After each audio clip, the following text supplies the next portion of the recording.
একটা তথ্য হয়তো আপনাদের অজানা রয়ে যাবে। একটা মেয়ে ধর্ষণ হয়েছে বারুইপুরেতে। একটা মেয়ের পরিবর্তে এখানে আমি 3 থেকে 4,000 লোকের প্রাণ কেড়ে নেবো, এটা তো নয় প্রতিবাদের নামে।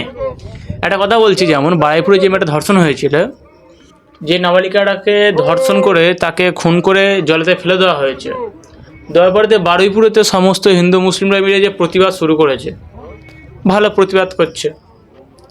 যে ধর্ষণ করেছে যে ব্যক্তি, তার তো শাস্তি হওয়া উচিত, অবশ্যই তার শাস্তি হবে। শুভেন্দু অধিকারী পরিষ্কার ভাষায় বলে দিয়েছে যে তার গুরু থেকে গুরুতরে তাকে চিকিৎসা করা হবে, আলাদা ট্রিটমেন্ট করা হবে যে ব্যক্তি ধর্ষণ করেছে। কিন্তু যে হারে মুসলিমরা যে হারে প্রতিবাদ করছে, এটা ভালো কথা, প্রতিবাদ করছে, কিন্তু প্রতিবাদের নামে এইসব যে ভণ্ডামিগুলো কি ভালো? যেমন বলছি কথাটা, কিসের ভণ্ডামি? একটা মেয়েকে ধর্ষিত করেছে, সে তো মারা গেছে।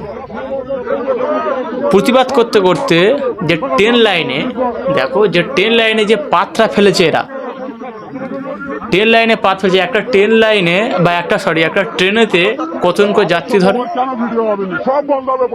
3,500 থেকে 4,000 জোর চেপে চাপে 5,000 জন যাত্রী ধরে একটা ট্রেনেতে আনুমানিক।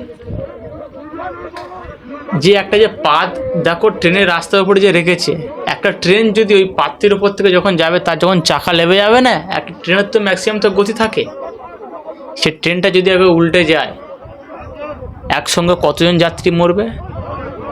কতজন যাত্রী মরবে?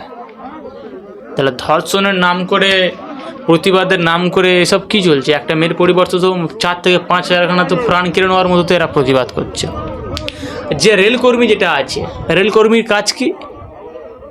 ট্রেন লাইনে কি গার্ড দেওয়া।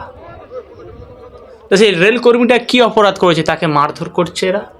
সে কি অপরাধ করেছে? সে কি এর মধ্যে কোনো, সেই ধর্ষণের মধ্যে কি কোনো কি যুক্ত ছিল? মুসলিমরা জোরে চিৎকার করে করে বলছে, এই মার, কার কি করা আছে দেখে নিয়ে, ভিডিও ভাইরাল হয় হোক। ভয় পায় নাকি? এসব কি? এখনো সময় আছে, প্রতিবাদের নাম করে ভণ্ডামি করা বন্ধ করো, শুধরে যাও, ঠিক আছে? প্রতিবাদ তো ভালো জিনিস।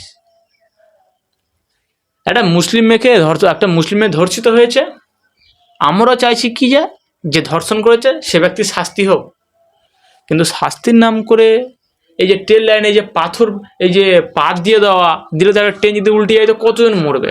এসব কি হচ্ছে? এসব বন্ধ করো, এসব বন্ধ করো। শুধু খালি তোমাদের রূপটা একটু সামনে তুলে ধরলাম, ঠিক আছে?